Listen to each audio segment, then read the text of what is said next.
cucu Nabi, saudara. Ya betul. Kenapa, saudara? Saya cucu Nabi. Kenapa? Dalam tubuh saya mengalir darah Rasulullah. Kenapa, saudara?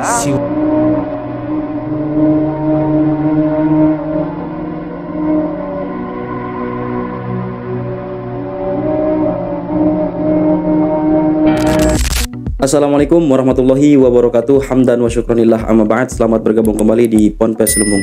Teman-teman, kita saksikan video Pak Bahar bin Smith yang sedang mempromosikan pesantrennya ya di depan jamaah dengan mengatakan kalau belajar di pesantrennya itu santri-santrinya hanya dengan waktu 1 tahun sudah bisa membaca kitab kuning. Wow, ini terbilang sangat cepat, teman-teman.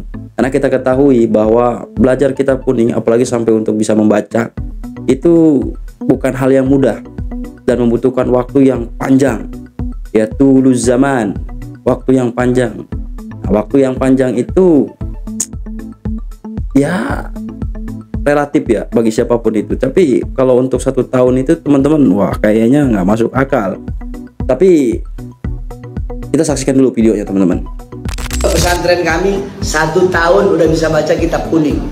Oke, 1 tahun bisa baca mondok di Bahar Smith bisa baca ya, kitab ibu-ibu, kuning. 1 tahun itu udah bisa baca kitab kuning, bisa baca kitab gundul. Karena kami ajari anak-anak kami itu pendidikannya salaf, benar-benar kitab kuning, kitab-kitab terdahulu. Wow, luar biasa ya, teman-teman. Siapapun dia yang nyantri ke Bahar Smith itu dijamin dalam kurun waktu 1 tahun sudah bisa membaca kitab kuning. Yang mana kita ketahui kitab kuning adalah kitab gundul yang tidak berbaris ya, teman-teman. Siapapun dia yang pernah merasakan dunia pesantren, ya mungkin dulunya pernah pesantren, pernah mondok, pasti akan menyangkal apa yang dikatakan. Kenapa? Ya karena tidak semudah itu, Ferguson. Belajar kitab kuning itu ada tahapan-tahapannya. Tahapan yang paling dasar ya sampai ke yang paling tinggi.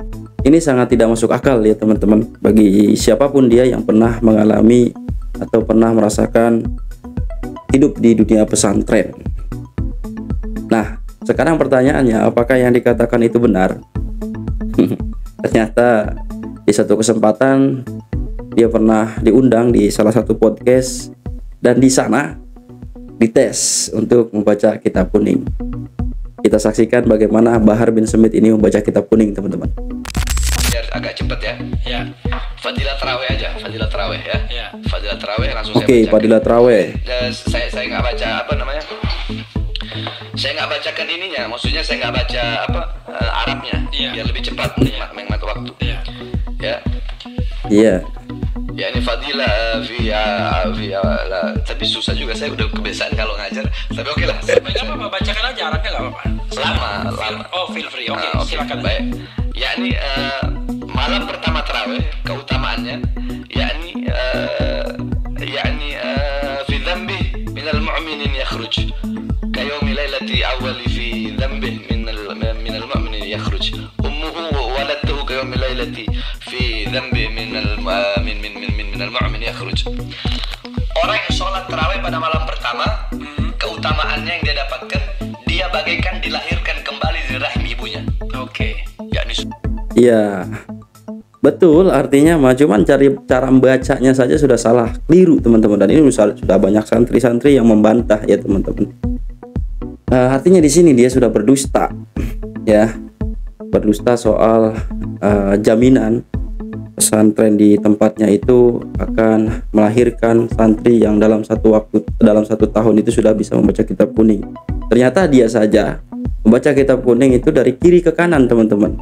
Ini sudah banyak santri yang membantah. Saya tidak ingin bicara di situ. Yang jadi muskilah adalah gini, teman-teman. Ya, dalam sudut pandang perspektif saya itu gini. Kenapa? Ya, kemudian orang yang mengatribusikan dirinya sebagai keturunan Nabi gitu ya, kenapa kok nggak hati-hati gitu ya, kenapa mudah sekali berdusta, mudah sekali melontarkan kata-kata yang sulit untuk dipercaya, teman-teman. Pada akhirnya dipermalukan, dibuktikan dengan ya tadi ada aja tuh Allah mendesain agar kemudian Pak Bahar bin Smith ini ada momentum untuk membuktikan apa yang dikatakan. Ya, ada podcast, diundang, akhirnya diminta, nggak tahu kronologinya seperti apa, kemudian tiba-tiba diminta untuk baca kitab. Ya, dari sini masyarakat juga sudah paham ya. Dan kita harus cerdas teman-teman.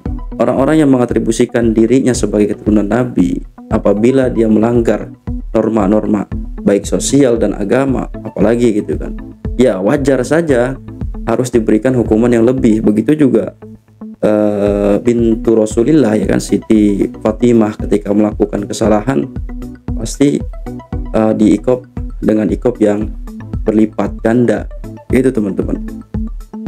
Ya di sini saja sudah kelihatan ya. Jadi ternyata orang-orang yang mengatribusikan dirinya sebagai keturunan Nabi tak segarang ketika di panggung memprovokasi umat ya untuk membenci seseorang atau siapapun dia yang berbeda dalam pemikirannya baik secara politik, agama dan sosial teman-teman. Jadi muskilahnya adalah ya tadi mudahnya melontarkan kata-kata dusta, ya kedustaan itu sehingga akan secara nggak langsung melecehkan baginda Nabi besar Muhammad SAW. Karena orang akan mikir gini, orang atau masyarakat itu akan berpikir kok keturunan Nabi seperti itu ya. Ya, itu janganlah kita mudah sekali percaya kepada siapapun dia yang mengaku-ngaku keturunan zuriyah Rasul tapi tanpa bukti. Apalagi sekarang kita tahu sudah terbuka, sudah terbongkar tabir kepalsuan mereka. Ya teman-teman. Oke, salam waras, jaga tetap keutuhan daripada Satuan NKRI harga mati. Assalamualaikum warahmatullahi wabarakatuh.